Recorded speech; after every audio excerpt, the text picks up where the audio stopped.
बिस्मिल्लाहिर्रहमानिर्रहीम अस्सलामुअलैकुम रहमतुल्लाह। स्विट्ज़रलैंड के अंदर जो हुआ है उसके बाद एक बात तय हो चुकी है कि आसिफ अली ज़रदारी को हर हाल में घर भेजा जाएगा,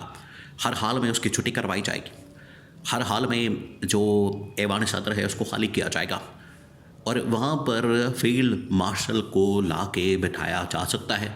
फील्ड मार्शल को दोबारा से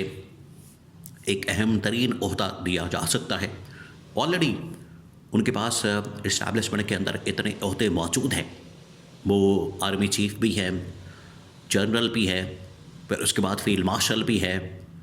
तो उनके पास ऑलरेडी इतने ओहदे मौजूद हैं। लेकिन इंटरनेशनल लेवल के ऊपर जब भी वो ऑपरेट करते हैं, आते हैं, जाते हैं, मुलाकातें करते हैं, इस हवाले से डील करते हैं, इंटरेक्शन करते हैं, तो उनको वो स्टेटस नहीं दिया जाता, उनको वो हैसियत नहीं दी जाती, उनको वो पोजीशन नहीं दी जाती। और ये आलमी सतह के ऊपर जब भी कोई सरकारी मुलाकातें होती हैं तो ये होता है कि जो सिविल लीडरशिप होगी, सरबराह ममलिकत होगा, अगर सदर के साथ, प्रेसिडेंट ट्रंप के साथ, अमेरिकी सदर के साथ किसी ने बैठना है तो वो सदर लेवल का आदमी होगा या फिर वज़ीर-ए-आज़म लेवल का आदमी होगा। अगर तो जनरल आसिम ने ट्रंप के साथ मुलाकात करनी है, जो कि ऑफिशियली रिकॉर्ड के ऊपर आए, ऑफिशियली उसको रिपोर्ट किया जाए, ऑफिशियली उसके वीडियो बने, फुटेज बने, तस्वीरें बने और उसको पब्लिक किया जाए वाइट हाउस की जानिब से बाकायदा, तो वो उस सूरत में मुमकिन है कि जब जनरल आसिम मीर या तो सरबराह ममलिकत हों या सदर हों या वज़ीर-ए-आज़म हों, बतौर फील्ड मार्शल, बतौर आर्मी चीफ, बतौर जनरल, ट्रंप के साथ उनकी जो मुलाकात है वो सरकारी या ऑफिशियल नहीं हो सकती। अब ये जो एक चीज़ है उसकी वजह से फील्ड मार्शल के अंदर ये एक सोच पाई जाती है और काफ़ी अरसे से इस हवाले से ये सोच पाई जाती है, लेकिन इसने इस चीज़ को ज़्यादा ट्रिगर कर दिया। ये जो स्विट्ज़रलैंड के अंदर मुलाकात हुई, शहबाज शरीफ ने जाके स्टेज के ऊपर मुलाकात की और जिस तरीके से शहबाज शरीफ ने इशारा किया उसको पाकिस्तान के अंदर रिपोर्ट किया जा रहा है कि फील्ड मार्शल की तरफ इशारा किया, फील्ड मार्शल का पूछा गया, यानी वहाँ पर तो फील्ड मार्शल का वहाँ पर शक्ल ही नहीं दिखाई जा रही, उनका तो चेहरा ही नज़र नहीं आ रहा, वो तो नज़र ही नहीं आ रहे पूरे सीन के अंदर, पूरे मंजर के अंदर। तो ये इस तरह के रिपोर्ट करने का उसके पीछे कोई ना कोई तो रीज़न है, कोई ना कोई तो लॉजिक है, कोई ना कोई तो उसके पीछे वजह है। वो वजह यही है, एक तो ये कि इस इवेंट के अंदर अगर किसी जर्नल ने शिरकत की किसी भी मुल्क की जानिब से तो वो सिर्फ और सिर्फ पाकिस्तान है और पाकिस्तान के आर्मी चीफ जनरल आसिफ ने। अब ये क्यों जाते हैं, आपको पता है पाकिस्तान के अंदर ये एक हकीकत है कि इस्टेब्लिशमेंट ही सारा कुछ कंट्रोल करती है, इस्टेब्लिशमेंट ही सारा कुछ ऑपरेट करती है, इस्टेब्लिशमेंट के पास ये सारी ताकत है, पावर है। तो इंटरनेशनली जब भी कोई एग्रीमेंट, इंटरनेशनली जब भी कोई इवेंट होगा तो उसके अंदर फील्ड मार्शल का, इस्टेब्लिशमेंट का जाना, ये तो बिल्कुल एक तयशुदा हकीकत है। नंबर 2, अब ये जो रिपोर्ट किया जा रहा है फील्ड मार्शल वहाँ पर बैठे हैं, आए हैं, इशारा किया है, इससे जो एक एम्बैरेसिंग सिचुएशन पैदा हुई है, इसको ख़त्म करने के लिए जो रास्ता मार्क किया जा रहा है, इसको ख़त्म करने के लिए जो एक रास्ता बनाया जा रहा है वो ये कि फील्ड मार्शल को जितना जल्दी हो सके ऐवान सदर के लिए तैयार किया जाए, ऐवान सदर के अंदर मुंतकिल किया जाए, उनको सदर बनाया जाए, आसिफ अली ज़रदारी को फारिग किया जाए। ये अब पिछले 6 महीने 8 महीने जब से पाकिस्तान इंडिया की जंग हुई, पाकिस्तान ने वो जंग जीती, उसके बाद इसकी ज़रूरत को ज़्यादा महसूस किया जा रहा है। अब कि होगा कैसे, देखिए ये तो अब सिचुएशन पैदा हो गई है, ये अब लोगों को आइडिया हो गया है, इस्टेब्लिशमेंट को इसका पता चल गया है। अब ये होगा कैसे, जो सबसे बड़ा सवाल है कि ये पॉसिबल कैसे होगा, किस तरीके से आसिफ अली ज़रदारी को हटा के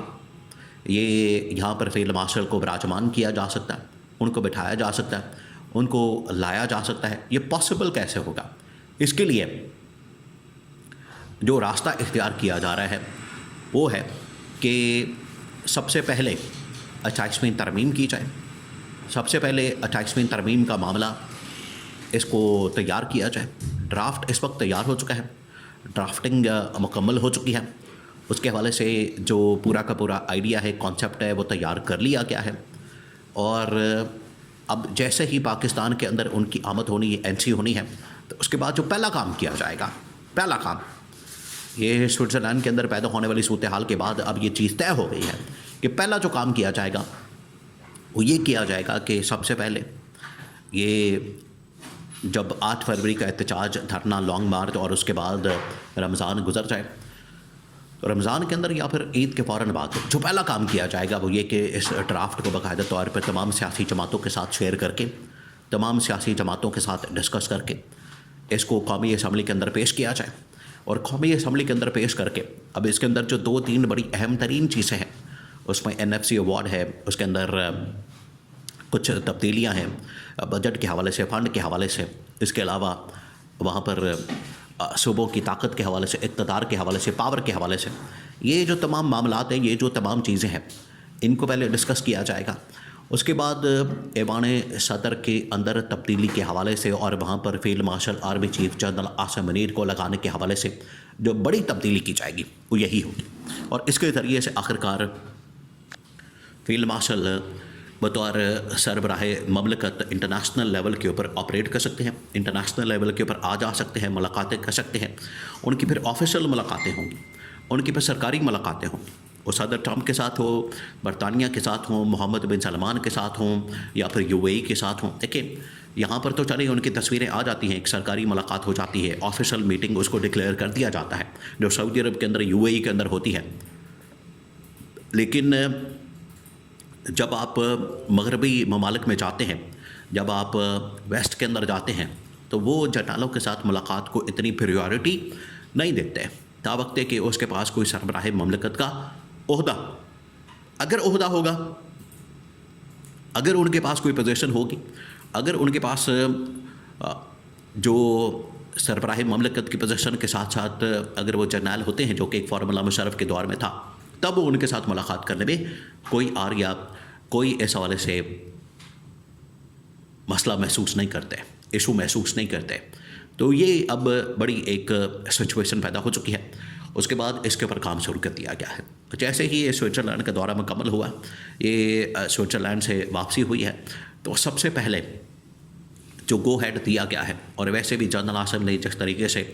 नून लीग और पीपल्स पार्टी की गवर्नमेंट को, इनके सियासतदानों को, इनके ऑफिशल्स को, इनके मिनिस्टरों को, इनके वज़ीरों को, मशीरों को और पूरी की पूरी जो इनकी हुकूमती मशीनरी है जिसके अंदर ये नून लीग पीपल्स पार्टी ऑपरेट करते हैं, इनके बाकी लोग, इन तमाम लोगों को करप्ट तरीन करार दे दिया गया, करप्ट तरीन। तो ज़ाहिरी बात है इसमें जो नंबर 1, नंबर 2 पोजीशन आती है वो तो सदर की और वज़ीर आज़म की आती है। और उनकी करप्शन का जो लेवल है, उनकी करप्शन की जो फाइलें हैं, उनके करप्शन के जो तमाम के तमाम मामलात हैं, वो इस्टेब्लिशमेंट के पास है, इस्टेब्लिशमेंट को पता है, इस्टेब्लिशमेंट के नॉलेज में है, उनके पास ये तमाम डाटा, रिकॉर्ड, फाइलें, तमाम चीज़ें मौजूद हैं। तो उससे तो इनकार नहीं किया जा सकता। तो ये पैगाम असल में इनको दिया गया है, ये असल में बार बार इनको मैसेज दिया जा रहा है कि आप अपना बंदोबस्त कर लें। लेकिन कम से कम ऐवान सदर के अंदर तब्दीली का फ़ैसला ये अब एक अटल हकीकत बन चुका है।